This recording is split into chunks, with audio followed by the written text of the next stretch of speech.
Kemudian saya juga menanggapi salah satu konten dari salah satu pesulap tersohor di Indonesia yang katanya tersohor tapi belum pernah dipanggil Presiden Jokowi seperti Bu Ida.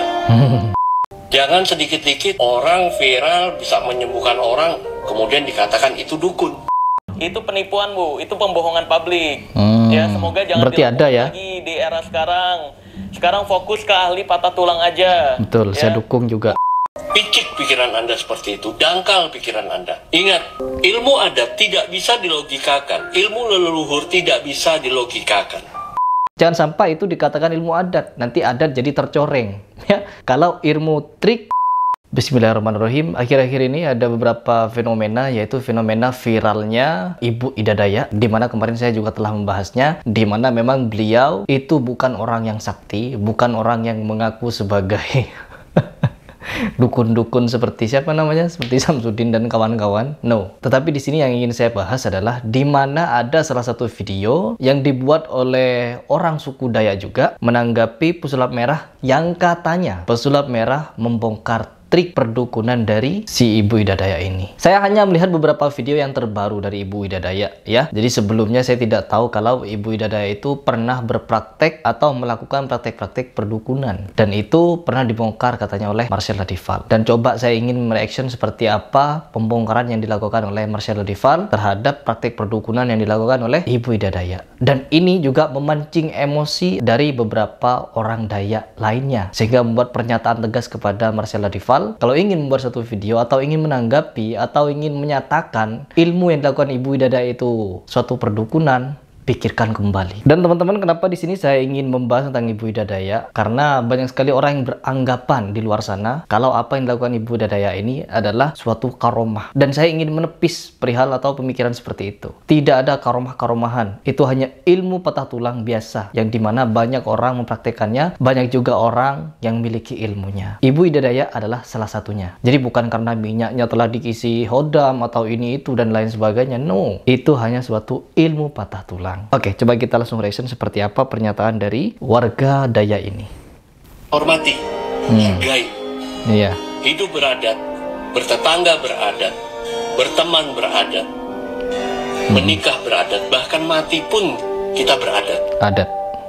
Kalau di agama Islam, kita sebagai seorang muslim, kita mati dikubur itu tidak pernah menggunakan adat. Tetap kita menggunakan syariat. Dan syariat, ingat, syariat bukan adat, bukan istiadat, bukan tradisi, tapi syariat atau ajaran dari Allah Subhanahu wa taala kepada Nabi Muhammad dan Nabi Muhammad kepada kita semua. Begitu. Jadi bukan adat. Islam bukan adat istiadat. Islam bukan adat Arab, bukan tradisi Arab, tetapi Islam adalah ajaran.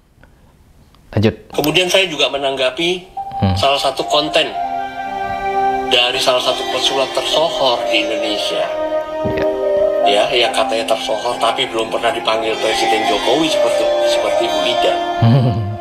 Pelajari adat orang lain. Baru bisa keluar bahwasanya itu dukun.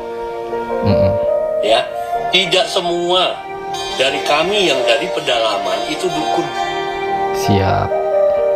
Ya, kami hanya punya dan memegang adat istiadat sama dengan suku lain seperti Jawa, Madura, Banten. Kita semua punya adat masing-masing. Hargai, toleransilah.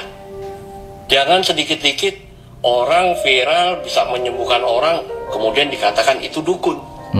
Jangan. Dan pernyataan ini diarahkan kepada Marcel Ladival ya. Kita tadi mendengar sendiri pernyataan dari beliau. Jangan sekali kalau melihat orang yang memiliki kelebihan yang ya seperti Ibu Ida Dayak, jangan anggap itu dukun. Tetapi di sini Marcel Ladival memberikan video atau membuat video membongkar praktik perdukunan Ibu Ida Dayak. Nanti kita reaction. Picik pikiran Anda seperti itu, dangkal pikiran Anda. Ingat, ilmu adat tidak bisa dilogikakan, ilmu leluhur tidak bisa dilogikakan.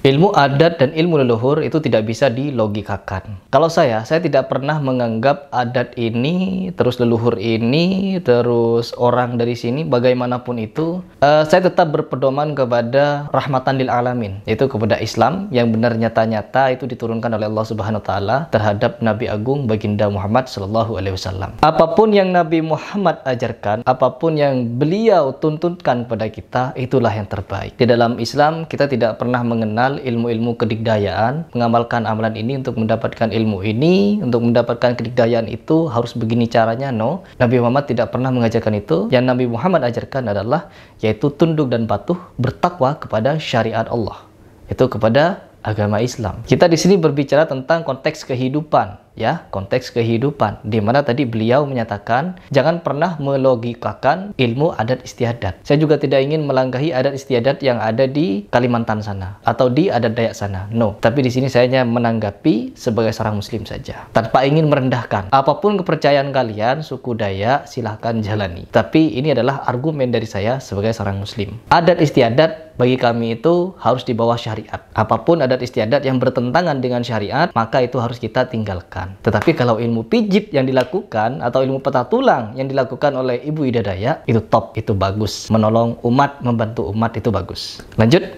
Sedangkan ilmu kalian pesulap itu bisa dilogikakan. Iya, emang ilmu logika itu. Apa susahnya sih ngelihat Bu Ida membantu orang? Kita cukup dengan mendoakan. Iya. Saya doakan yang terbaik buat Bu Ida supaya bisa membantu pemerintah mengatasi apa yang menjadi keluhan atau penyakitnya di masyarakat. Amin, amin, amin. Apa susahnya? Oke, begitu ya. Itu adalah tanggapan dari beliau. Coba kita lihat seperti apa video dari Marcella Dival yang membongkar praktik perdukunan dari Ibu Ida Dayak ini. Tapi ada satu catatan nih untuk Ibu Ida Dayak nih. Zaman dulu kalau masih ingat, semoga sekarang udah nggak dipraktekin lagi ya Bu ya. Zaman dulu Ibu Ida Dayak pernah mempraktekkan minyak yang disemprot pakai air terus seolah-olah bisa ngeluarin darah kotor. Darah kotor. Itu penipuan Bu, itu pembohongan publik. Ya semoga jangan ada ya lagi di era sekarang. Sekarang fokus ke ahli patah tulang aja. Betul, ya. Saya dukung juga. Mungkin banyak yang bertanya, kayaknya Ida Dayak nggak pernah mempraktekkan minyak keluar darah kotor.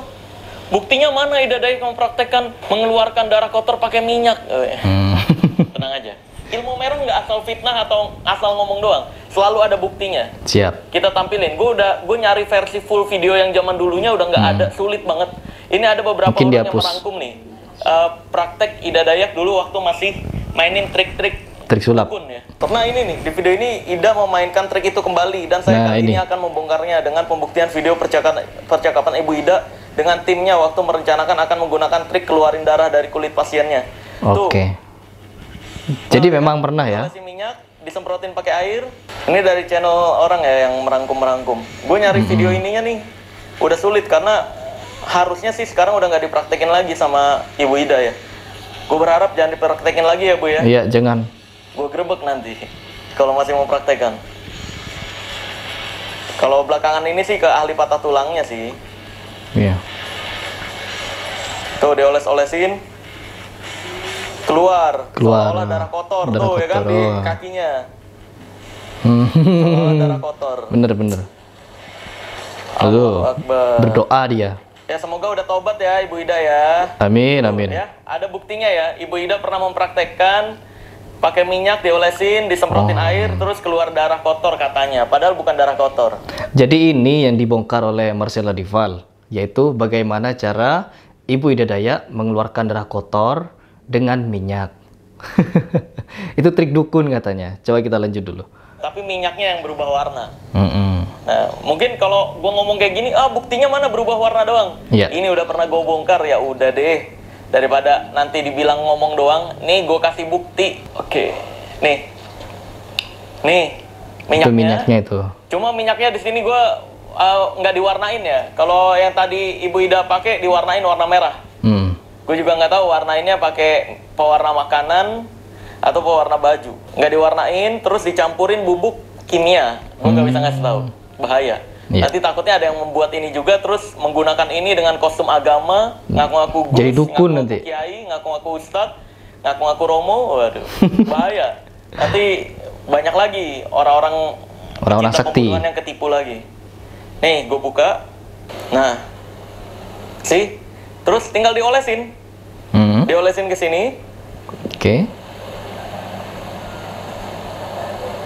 Tuh ya. Terus tadi kalau Ibu Ida, iya pakai mantra-mantra. Nggak ngefek sebenarnya.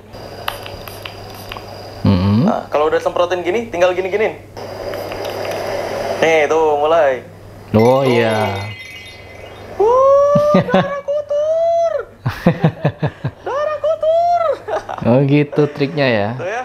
Dan ini? Tuh, diginiin. Dan ini pernah dilakukan oleh Ibu Ida Dayak. Jadi wajar kalau Marcella Dival menyatakan bahwa dulu memang Ibu Ida Dayak pernah melakukan trik pembodohan publik. Dan sekarang mudah-mudahan Ibu Ida Dayak sudah berhenti. Dan fokus kepada keahliannya yang sekarang yaitu patah tulang saja. Dan ingat teman-teman kepada netizen, jangan pernah menganggap ilmu patah tulang itu mistis. Atau ilmu patah tulang itu adalah ilmu kesaktian, karomah, wali, dan lain sebagainya. No, itu adalah keahlian yang bisa dipelajari oleh siapapun kalau mau. Ya, kalau mau. Dan ingat, melalui pesan yang disampaikan oleh siapa tadi orang suku Dayak itu, beliau sebenarnya salah paham dengan apa yang telah Marcella Dival buat. Salah paham. Karena ketika melihat Marcella Dival membongkar trik perdukunan atau membongkar trik pembodohan publik dari Ida Dayak, disangkanya yang dibongkar itu adalah patah tulangnya atau ilmu-ilmu itunya. Yang dibongkar oleh Marcella Dival adalah mengeluarkan darah kotor itu. Jangan sampai itu dikatakan ilmu adat, nanti adat jadi tercoreng. Ya, kalau ilmu trik mengeluarkan darah kotor itu dianggap beneran, itu ilmu adat. Jangan. Nanti yang kehilangan marwah adalah suku Dayaknya. Jangan sampai. Jadi harus ada pengakuan kalau itu adalah ilmu ya trik, ilmu perdukunan atau ilmu kebohongan. Jadi jangan diakui itu sebagai ilmu adat. Bahaya. Sayang sakralnya itu. Oke teman-teman, mungkin itu saja yang ingin saya bagikan di sini. Jadikan Veno ini pembelajaran agar kita ke depannya lebih logis lagi menjalani hidup ini. Jangan dikit-dikit mistis, jangan dikit-dikit horor, jangan dikit-dikit kesaktian. Gak ada hubungannya.